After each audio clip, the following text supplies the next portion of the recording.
എല്ലാവർക്കും ക്രിസ്തുയേശുവിൻ്റെ നിസ്തുല നാമത്തിൽ സ്നേഹവന്ദനം അറിയിക്കട്ടെ. ഇന്നത്തെ നമ്മുടെ ധ്യാനത്തിനായി അപ്പോസ്തല പ്രവൃത്തികൾ 1-ാം അധ്യായം 14-ാം വാക്യം. അപ്പോസ്തല പ്രവൃത്തികൾ 1:14. എരിവുകാരനായ ശിമോൻ, യാക്കോബിൻ്റെ മകനായ യൂദ, ഇവരെല്ലാവരും സ്ത്രീകളോടും യേശുവിൻ്റെ അമ്മയായ മറിയയോടും അവൻ്റെ സഹോദരന്മാരോടും കൂടെ ഒരുമനപ്പെട്ട് പ്രാർത്ഥന കഴിച്ചു പോന്നു. കർത്താവിൻ്റെ പരിശുദ്ധ നാമം വാഴ്ത്തപ്പെടുമാറാകട്ടെ. പുതിയ ഒരു ദിവസത്തിൻ്റെ പ്രഭാതം നമുക്ക് ദാനമായി ലഭിച്ചു. പരിശുദ്ധാത്മാവിൻ്റെ പ്രവർത്തനങ്ങളാണ് അപ്പോസ്തല പ്രവർത്തികളിൽ നമ്മൾ കാണുന്നത്.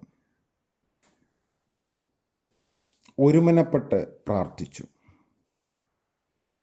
അപ്പോസ്തലന്മാരെല്ലാവരും ചേർന്ന് മാളിക മുറിയിൽ പ്രാർത്ഥിച്ചു.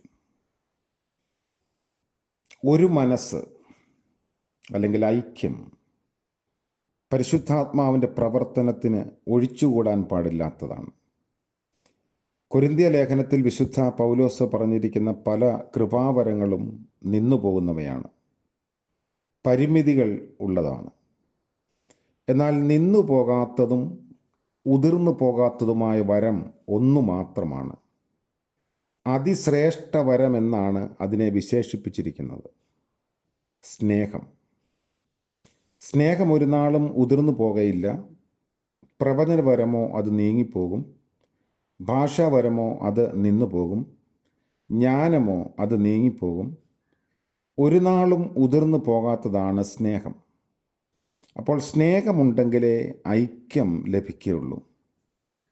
ഭിന്നത പരിശുദ്ധാത്മാവിൻ്റെ പ്രവർത്തനത്തിന് തടസ്സമാണ്. അതൊരു ദുരവസ്ഥയാണ്. ആളത്ത ബന്ധങ്ങളിൽ മാത്രമല്ല, വ്യക്തി ജീവിതത്തിലും ഭിന്നത ഒരു യാഥാർത്ഥ്യമാണ്. അതും ഒരു ദുരന്തമാണ്. മാനസിക രോഗികളെ വിവക്ഷിക്കുന്നത് മനഃശാസ്ത്രജ്ഞന്മാർ ചില പദപ്രയോഗങ്ങൾ സൂചിപ്പിച്ചുകൊണ്ടാണ്. സ്പ്ലിറ്റഡ് പേഴ്സണാലിറ്റി എന്നും ഡിവൈഡഡ് പേഴ്സണാലിറ്റി എന്നൊക്കെ അതിനെ പറയും. ക്രിസ്തുയേശുവിലൂടെയുള്ള ഐക്യം വ്യക്തിയിലും സമൂഹത്തിലും അനുഭവമാകുന്നതാണ്. ഞങ്ങൾ പലരാണ് എന്ന് പറഞ്ഞ ഗദരദേശത്തെ ഭൂതഗ്രസ്തനെ യേശു സൗഖ്യമാക്കി. യേശുവിലൂടെ ഭിന്നിച്ചിരുന്ന അവൻ്റെ ആളത്വത്തിന് രൂപാന്തരമുണ്ടായി. യേശുവിൻ്റെ കൂടെ ആയിരുന്നെങ്കിലും ശിഷ്യന്മാർ 12 പേരും പല സ്വഭാവക്കാരായിരുന്നു. ധൃതി പിടിക്കുന്ന പത്രോസ്, തന്നിൽ നിന്ന് വ്യത്യസ്ത ചിന്താഗതിക്കാരെക്കുറിച്ച് യാതൊരു സഹിഷ്ണുതയും കാട്ടാതിരുന്ന യാക്കോബ്, സ്വകാര്യ ആവശ്യങ്ങൾക്ക് പൊതുമുതൽ എടുത്തു വന്നിരുന്ന യൂദ തുടങ്ങി ഇവരെല്ലാവരും ഭിന്ന സ്വഭാവക്കാരായിരുന്നു. ക്രിസ്തുയേശുവിലൂടെയാണ് ഒരുമിച്ച് പാർക്കാൻ അവർക്ക് സാധിച്ചത്. 1974 സ്വിറ്റ്സർലാൻഡിലെ ലോസാൻ എന്ന സ്ഥലത്ത് ബില്ലി ഗ്രഹാം വിളിച്ചു ചേർത്ത മിഷണറി സമ്മേളനം പലതുകൊണ്ടും ശ്രദ്ധേയമാണ്. 10 ദിവസത്തെ സമ്മേളനം. ലോകത്തിൻ്റെ നാനാഭാഗത്തു നിന്ന് 3000-ൽ പരം മിഷണറിമാർ അവിടെ വന്നു. വിടവാങ്ങൽ സമ്മേളനം ഒരു സ്റ്റേഡിയത്തിലാണ് അന്ന് ക്രമീകരിച്ചിരുന്നത്. മിഷണറിമാർ കൈകോർത്ത് വൃത്താകൃതിയിൽ നിന്ന് പാട്ടുപാടി പ്രാർത്ഥിച്ച് അവസാനിപ്പിക്കുകയാണ്. കേരളത്തിൽ നിന്ന്, അതായത് കൊല്ലത്ത് നിന്ന് ആ സമ്മേളനത്തിലുണ്ടായിരുന്ന ഡോക്ടർ AK ജോർജിൻ്റെ തൊട്ടടുത്ത് നിന്ന ആഫ്രിക്കൻ മിഷണറി ആ കാഴ്ച കണ്ട് ആകെ ഹാലിളകി. പല പാരമ്പര്യക്കാർ, വേഷക്കാർ, നിറക്കാർ, സംസ്കാരങ്ങളിൽ നിന്നുള്ളവർ, ഒരു കാലത്ത് നരഭോജികളായിരുന്നവർ എല്ലാവരും കൈകോർത്ത് നിന്ന് പാടുന്നു. അദ്ദേഹം അല്പം കുനിഞ്ഞ് ഇടതുവശം നിന്ന AK ജോർജിനോട് പറഞ്ഞു, "ഓ, ഇറ്റ് ഈസ് ബിക്കോസ് ജീസസ്. ഇത് യേശു മുഖാന്തരമാണ്. വ്യത്യസ്ത പാരമ്പര്യക്കാരെ ഒരുമിച്ച് ചേർത്തത് യേശുവാണ്. ഐക്യം പരിശുദ്ധാത്മാവിൻ്റെ പ്രവർത്തനമാണ്." ഐക്യത്തിൽ ഒരുമിച്ച് പ്രാർത്ഥിപ്പാൻ കൂടിയത് 120 പേരായിരുന്നു. സ്വന്തം ഭരണസമിതി രൂപീകരിച്ച് ഒരു സമൂഹമായി നിലകൊള്ളണമെങ്കിൽ കുറഞ്ഞത് 120 പേർ വേണമെന്ന് ന്യായപ്രമാണം അനുശാസിച്ചിരുന്നു. അപ്പോസ്തലന്മാരെ കൂടാതെ ചില സഹോദരിമാരും ഉണ്ടായിരുന്നു. യേശുവിൻ്റെ പരസ്യ ശുശ്രൂഷ സമയത്ത് അവൻ്റെ സഹോദരങ്ങളിൽ അവനിൽ വിശ്വസിച്ചിരുന്നില്ല. എല്ലാവരും ഒരു മനസ്സോടെ പ്രാർത്ഥനയിൽ ഉറ്റിരുന്നു. സ്വർഗാരോഹണത്തിന് മുൻപ് കർത്താവ് നൽകിയ വാഗ്ദാനം അനുഭവമാക്കാനുള്ള തീക്ഷ്ണത അവർക്കുണ്ടായിരുന്നു. സംശയമില്ല, ഒരുക്കത്തോടും പ്രതീക്ഷയോടും പ്രാർത്ഥിച്ചവർക്കാണ് പരിശുദ്ധാത്മ നിറവ് അനുഭവമായത്. ഇങ്ങനെ ഒരുക്കത്തോടെ പരിശുദ്ധാത്മ നിറവോടുകൂടി പ്രാർത്ഥിച്ച ധാരാളം ആളുകളും വ്യത്യസ്ത പാരമ്പര്യങ്ങളുമൊക്കെ ഒരു കുടക്കീഴിൽ നിന്ന് ദൈവത്തെ ആരാധിക്കുന്ന മനോഹരമായ ദൃശ്യം ഇന്നും നമ്മൾ അനുഭവിക്കുന്നു. ലോകത്തിൻ്റെ നാനാഭാഗത്ത് പരിശുദ്ധാത്മാവിൻ്റെ പ്രവർത്തനങ്ങൾ പിന്നീട് ഉണ്ടായത് നമുക്കറിയാം. YMCA രൂപീകരണം, WCയുടെ രൂപീകരണം, CSI സഭയുടെ രൂപീകരണം, മിഷണറി സംഘടനകൾ രൂപീകരിച്ച് ഒന്നായി ഒരൈക്യത്തോടെ നിൽക്കുന്ന കാഴ്ചകൾ, ഇതെല്ലാം പരിശുദ്ധാത്മാവിൻ്റെ പ്രവർത്തനമാണ്.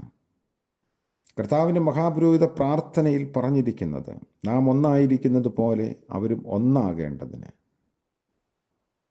അതുകൊണ്ട് നമുക്ക് പുതിയ വർഷത്തിൽ ഭിന്നതയുടെ ആത്മാവിനെ അകറ്റി നിർത്തി ഐക്യത്തോടെ നിൽക്കാൻ സാധിക്കണം.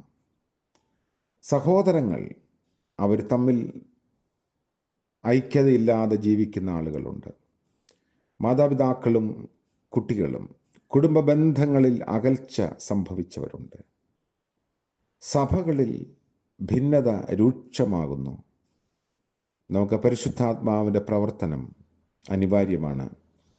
അതുകൊണ്ട് പരിശുദ്ധാത്മാവിൻ്റെ നിയന്ത്രണത്തിന് വിധേയപ്പെടുത്തുമ്പോൾ മാത്രമാണ് ഐക്യതയിൽ നമുക്ക് ജീവിക്കാൻ സാധിക്കുക. ഇതിൻ്റെ എല്ലാം പ്രേരകമെന്ന് പറയുന്നത് സ്നേഹമാണ്. പരസ്പര സ്നേഹവും ഐക്യവും ക്രിസ്തീയ ജീവിതത്തിൻ്റെ മുഖമുദ്രയാണ്. അത് ദൈവം നമ്മിൽ നിന്ന് പ്രതീക്ഷിക്കുന്നു. അതുകൊണ്ട് ഏതെങ്കിലും വിധത്തിൽ മറ്റുള്ളവരോട് അകൽച്ച ഉണ്ടായി ജീവിക്കുന്ന ആളുകൾ ഈ പരിശുദ്ധാത്മാവിൻ്റെ നിയന്ത്രണത്തിന് തങ്ങളെ വിധേയപ്പെടുത്തുമ്പോൾ എല്ലാ ഇടർച്ചകളും അകൽച്ചകളും മാറി സഹോദര്യ ബന്ധത്തിൽ ജീവിപ്പാൻ നമുക്ക് സാധിക്കും. അങ്ങനെ ഒരു പുതിയ വർഷം നമുക്ക് അനുഭവമാകട്ടെ. എല്ലാ ഭിന്നതകളെയും മാറ്റി ഐക്യതയിൽ പ്രാർത്ഥിച്ചു മുന്നേറാൻ ദൈവത്തിൻ്റെ പരിശുദ്ധാത്മാവ് നമ്മെ എല്ലാവരെയും സഹായിക്കട്ടെ. പ്രാർത്ഥിക്കാം. കാരുണ്യവാനായ ഞങ്ങളുടെ കർത്താവേ, അവിടുത്തെ കൃപയിൽ ഞങ്ങൾ ആശ്രയിക്കുന്നു. പരിശുദ്ധാത്മാവിൻ്റെ പ്രവർത്തനങ്ങൾ ഞങ്ങളുടെ ജീവിതത്തിൽ നടന്നു കാണുവാൻ ആഗ്രഹിക്കുന്നു. ഭിന്നത മാറ്റി ഏക ആത്മാവിനാൽ ഐക്യമത്യപ്പെട്ട് ജീവിപ്പാൻ ഞങ്ങളെ സഹായിക്കണമേ. ഇന്നത്തെ ഞങ്ങളുടെ ജീവിതത്തിൻ്റെ പ്രവർത്തന മേഖലകളിൽ ദൈവം തമ്പുരാൻ്റെ കൃപ കൂടെ ഇരുന്ന് ഞങ്ങളെ വഴി നടത്തണമേ. ആരോടും ഒട്ടും മുഷിയാതെ ജീവിപ്പാൻ ഇന്ന് ഞങ്ങളെ സഹായിക്കണമേ. ഞങ്ങൾ കണ്ടുമുട്ടുന്ന വ്യക്തികളോട് സ്നേഹവായ്പോടെ ഇടപെടുവാനുള്ള കൃപ ഞങ്ങൾക്ക് നൽകണമേ. കരുണയും കനിവും ഞങ്ങളുടെ മനസ്സിൽ അവിടുന്ന് നൽകണമെന്ന് പ്രാർത്ഥിക്കുന്നു. പരിശുദ്ധാത്മാവിൻ്റെ നിയന്ത്രണത്തിൽ ഞങ്ങളെ വിധേയപ്പെടുത്തുന്നു. ഇന്ന് ജന്മദിനം ആഘോഷിക്കുന്ന പ്രിയപ്പെട്ടവർക്ക് വേണ്ടിയും വിവാഹ വാർഷികം ആഘോഷിക്കുന്നവർക്ക് വേണ്ടിയും പ്രത്യേകമായി പ്രാർത്ഥിക്കുന്നു. കർത്താവ് കൊടുത്ത നല്ല അനുഗ്രഹങ്ങളും അനുഭവങ്ങളും അത് തുടർന്നും ദൈവകൃപയിൽ ആശ്രയിച്ച് അനുഭവിപ്പാൻ പുതിയ വർഷത്തിലും ഇടയാക്കണമേ. യേശു മശിഹ മൂലം പ്രാർത്ഥന കൃപയോടെ കേൾക്കുമാറാകണമേ. ആമേൻ. ത്രിയേക ദൈവത്തിൻ്റെ കൃപയും ഐക്യത്തിൻ്റെ ആത്മാവും നാം എല്ലാവരോടും കൂടെ ഇന്നും എന്നേക്കും ഉണ്ടായിരിക്കുമാറാകട്ടെ. ആമേൻ.